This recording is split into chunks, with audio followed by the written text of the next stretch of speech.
महाराष्ट्र में तीसरे चरण के मतदान कल होने हैं और बहुत ही जल्द चौथे और पांचवें चरण के भी मतदान होंगे, जिसकी तैयारियां लगभग बीजेपी की तरफ से पूरी हो गई हैं।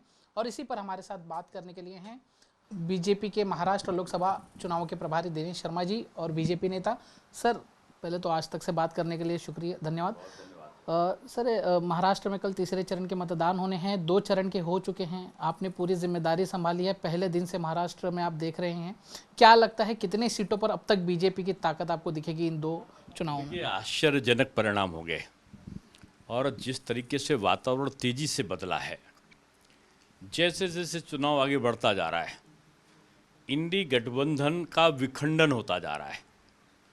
और अब राष्ट्रीय स्तर पर भी आप देखो, जैसे जैसे लोग राम जी का दर्शन करने जा रहे हैं, कांग्रेस से बाहर करते जा रहे हैं। पहले प्रमोद कृष्ण जी की बारी आई थी राम जी का नाम लेने पर, उसके बाद हमारे गौरव वल्लभ प्रवक्ता को वहाँ दर्शन करने या राम जी के बारे में बोलने पर निकाल दिया गया। आज राधिका जो खेड़ा हैं वो झारखंड से आज वो निकाल दी गई। यहाँ संजय निरुपम जी ने केवल एक भ्रष्टाचार के खिलाफ आवाज़ उठाई, उनकी विदाई हो गई। कांग्रेस भ्रष्टाचार की पोषक है और जिस तरीके से कांग्रेस समर्थकों के यहाँ से पहले धीरज साहू के वहाँ से मशीनें फेल हो गई थी, इतना पैसा सांसद के घर से निकला था। आज भी मशीनें भी चल रही हैं और लगातार पैसा गिना जा रहा है। एक मंत्री के पीए के वहाँ ये वही सोरेन है जिनकी शरद पवार जी तारीफ कर रहे हैं, ये वही केजरीवाल हैं जिनके वहाँ से तमाम प्रकार के घोटाले आ रहे हैं और आज तक कोर्ट ने उनको राहत नहीं दी है। आज भी शरद पवार जी उनकी तारीफ करते हुए दिखाई पड़ रहे हैं। शरद पवार जी, उद्धव जी, ये कांग्रेस, ये भ्रष्टाचार का समर्थन क्यों करते हैं? इनको जवाब देना चाहिए। यहाँ पर भ्रष्टाचार का समर्थन देते देते ये सब आतंकवादियों का समर्थन देने लगे। आज मैं समझता हूँ उद्धव जी को बोलना चाहिए था कांग्रेस के इन नेता प्रतिपक्ष बड़ट्टीवार के उसमें कि उन्होंने तो बोल दिया कि कसाब ने किसी को मारा ही नहीं, कसाब वो किसी पुलिस वाले ने पुलिस वाले को मार दिया। शर्म आनी चाहिए ऐसी बातें बोलने के लिए।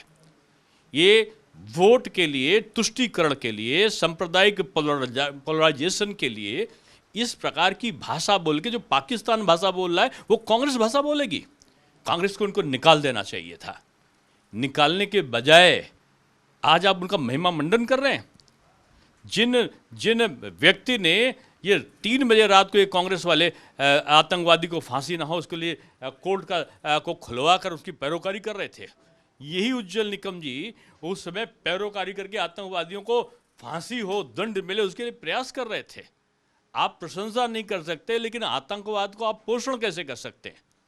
कोरोना को गाली देने वाला उदय जो स्टालिन है, उनको डिप्टी सीएम बनाओगे आप, इसलिए उन्होंने कोरोना कहा, उन्होंने इसको सनातन को डेंगू और मलेरिया से तुलना करा। कांग्रेस आज पथभ्रष्ट हो चुकी है, धर्म भ्रष्ट हो चुकी है, अर्थ भ्रष्ट हो चुकी है। कांग्रेस आज आधार विहीन होकर डरी हुई है। जो राहुल गांधी जी कहते थे न, डरो मत, वो आज डरते डरते वायनाड छोड़कर भाग गए, पहले अमेठी छोड़कर भाग गए। बहन जी पॉलिटिकल टूरिज्म पे पूरा देश का भ्रमण करते करते अब केवल वो अमेठी और रायबरेली तक कर रह गई। मम्मी जी राजस्थान चली गई। ये हारने वाले लोग हैं। और महाराष्ट्र में मैं समझता हूँ जिस प्रकार से महायुति मिलकर चुनाव लड़ रही है, एक दूसरे का पूरक होके, भारतीय जनता पार्टी तो 48 सीटों पर मोदी जी चुनाव लड़ रहे हैं, इस मानसिकता के साथ में अपने मित्र पक्ष को सहयोग करके लड़ रहे हैं। और जितना बेहतर सामंजस्य महायुति में है, अजीत दादा की एनसीपी, शिवसेना, शिंदे जी और बीजेपी और आरपीआई के बीच में, मैं समझता हूँ कि जो पहले और दूसरा चरण का चुनाव था वो 100% विजय की तरफ बढ़ा है।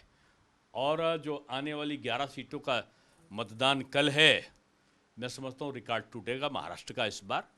और पूरे देश में जो मोदी जी ने एक आह्वान किया है, उसकी सकारात्मक भूमिका में जो मेन पार्ट होगा, मेन रोल होगा, वो हमारे उत्तर प्रदेश और महाराष्ट्र का जो दोनों का संयुक्त प्रयास होगा, वो मैं समझता हूँ 400 के पार की तरफ आगे ले जाने में बड़ा सहायक बनेगा।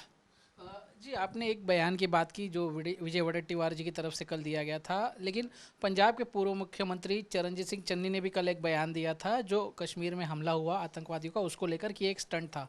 और आज उन्होंने कहा है कि बीजेपी जो पिछले साल हमला हुआ था, पिछले चुनाव में जो हमला हुआ था, उसकी तहकीकात अभी तक नहीं कर पाई। इसके पीछे कौन था, ये बीजेपी अब तक सामने नहीं ला पाई। ये सेना पर प्रश्न उठाने वाले ऐसे लोगों को अगर जनता गद्दार की संज्ञा देने लगे तो मैं समझता हूं कि वो कम नहीं होगा। पब्लिक इनको इस भाषा का प्रयोग करने लगी कि ताजुब नहीं एक दिन, क्योंकि हमारे शहीद और हमारा जवान और उस पर ये राजनीति कर रहे हैं। चन्नी कौन है? चन्नी ये भेष बदल के झूठे धर्म का आवरण लगाकर ये चलने वाले एक जिनको कहना चाहिए जमानत जब्त नेता हैं, जिनका ना तो आधार है, न विचार है, न व्यवहार है। ये जिस आम आदमी पार्टी का विरोध करने वाले नेताओं के रूप में थे, उन्हीं का तलवा चाट रहे हैं। तो मैं समझता हूं कि इनको या तो पार्टी को निकाल देना चाहिए या इनको सार्वजनिक क्षमा मांगनी चाहिए अपनी सेना को, अपने जो लोग शहीद हुए उनसे। और मोदी जी हैं, अगर किसी आतंकवादी ने किया तो वो बिरयानी खा के नहीं जाएगा, अब यहीं पर गढ़ के जहन्नुम जाएगा। और ये घुसकर मारने वाली सरकार है, सरेंडर करने वाली सरकार नहीं है। और हमने घुसकर उनको आतंकियों को समाप्त करने में सफलता पाई है। और ये मुद्दा है, अब जैसे महाराष्ट्र में भी ये लोग वोट जिहाद का फतवा जारी करने का षड्यंत्र कर रहे हैं। अब देखना जनता क्रांति करेगी, वोट क्रांति होगी, वोट जिहाद नहीं होगा। यहाँ पर ये सांप्रदायिक ध्रुवीकरण जो करना चाहते हैं, अहमदनगर में पर्ची खुलेआम बांट रहे हैं, फतवे धर्म स्थान से जारी हो रहे हैं। ये महाराष्ट्र का चुनाव को आप सांप्रदायिक बनाना चाहते हैं? मोदी जी ने सबका साथ सबका विकास सबके लिए प्रयास किया, और यहाँ पर आप अगर धर्म स्थानों से आप फतवा जारी करो, नाम से टेलीफोन नंबर डाल के आप फतवा जारी कराओगे। ये साहस है इस हिंदुस्तान में? ये साहस केवल उद्धव जी के कारण है, केवल शरद पवार जी के और कांग्रेस के कारण है। ये वोट की राजनीति में ये देश के विखंडन की नींव रखना चाहते हैं, वो मोदी जी के रहते संभव नहीं होगा। और आप देख लीजिए कि जितना ये वोट जिहाद करेंगे उतना जन क्रांति होगी, जनता वोट क्रांति करेगी। राजनाथ जी ने एक बयान दिया था कि उनकी सरकार अगर वापस आती है तो पीओके को वापस से भारत में शामिल किया जाएगा, जिस पर उमर अब्दुल्ला ने एक तरह से चेतावनी भरे शब्दों में कहा है कि पाकिस्तान के पास भी परमाणु बम है, अगर भारत ऐसी कोशिश करता है तो कल पाकिस्तान इसका इस्तेमाल कर सकता है।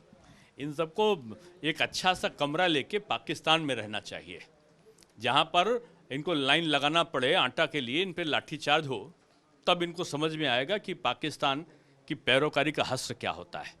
हिंदुस्तान में रह रहे हैं, सुख चैन शांति से रह रहे हैं, खूब ऐश और आराम दोनों यहाँ पर भोग रहे हैं। जिस देश में रह रहे हैं उस देश के बारे में बोलकर पाकिस्तान की पैरोकारी करने वाले राजनेता, जान लो अब तुम जम्मू कश्मीर में भी नहीं जीत सकते। कश्मीर में भी आपका सफाया हो चुका है। और ये डरपोक लोग हैं, ये मिले हुए लोग हैं पाकिस्तान के नुमाइंदों से। और मैं कहूँगा कि अगर राजनाथ जी ने कहा है तो उनकी बात में दम है। पाकिस्तान में हड़कंप है।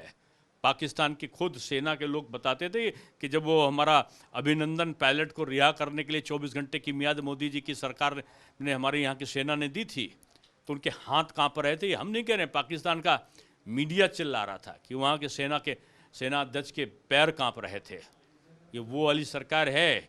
इनको जान लेना चाहिए कि वो पीओके की पैरोकारी बंद कर दें। अब शेर पर सवा शेर मिला है। अब ये नहीं कि पीओके से आतंकवादी आएगा और जम्मू कश्मीर में करके चला जाएगा। अब तो जितने आतंकी भी थे उनको ऊपर वाले ने एक एक करके उठा भी लिया है। अज्ञात शक्तियों ने भारत पर आक्रमण करने वाले जितने 70 से ऊपर आतंकी थे, अब तो आतंक करने में भी डर रहे हैं सब। वो ऊपर वाले ने उनको दंड दे दिया है। आपने कहा अज्ञात शक्तियों ने, कौन है ये अज्ञात शक्तियाँ, किसकी हैं? ईश्वरी शक्तियाँ होती भारत पे। जो देखेगा भारत को शत्रुहंता दोष शक्ति प्राप्त है कि जो भी भारत के तरफ गलत नियत देखेगा, ईश्वरी शक्तियाँ उसको दंड देंगी। ईश्वरी शक्तियाँ समय समय पे अपने तमाम प्रकार के मैसेंजर्स भेजते हैं।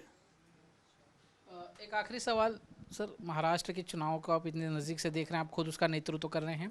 महाराष्ट्र में क्या स्थिति होगी? बीजेपी और बीजेपी के अलायंस पार्टियां कितनी सीटों पर जीत प्राप्त करेगी? देखिए, अभी तक मैं 34 लोकसभा में गया हूँ, आज मैं 35वें में जा रहा हूँ और मैं कह सकता हूँ, क्योंकि मुझे उत्तर प्रदेश अपना बंगाल से लेकर तमिलनाडु से लेकर और गुजरात तक के संगठन में काम करने का अनुभव प्राप्त हुआ है।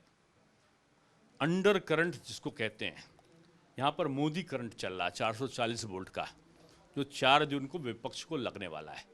आप कह रहे हैं कि कितनी सीटें आएंगी मैं समझता हूँ कि विपक्ष 1-2 सीटें पाएगा कि नहीं पाएगा, अब इसकी चर्चा शुरू हो गई है। एब्सोल्यूट जिसको कहना चाहिए अभी तक की सबसे बड़ी जीत की तरफ बीजेपी बढ़ रही है। और कल का तो सोने में सुहागा वाला हमारा क्षेत्र है। कल जो 11 सीटें हैं, मैं समझता हूँ 11 में से एक भी सीटें कल के मतदान में उनकी बढ़त नहीं होगी, ऐसा कांग्रेस भी जानती है। बिल्कुल। तो मोदी करंट फिलहाल महाराष्ट्र में शुरू है और अगर 1-2 सीटें भी विपक्ष को मिल गई तो बड़ी बात होगी, ऐसा साफ कहना है दिनेश शर्मा जी का। कैमरामैन नितिन वर्णे के साथ दीपेश त्रिपाठी, आज तक, मुंबई।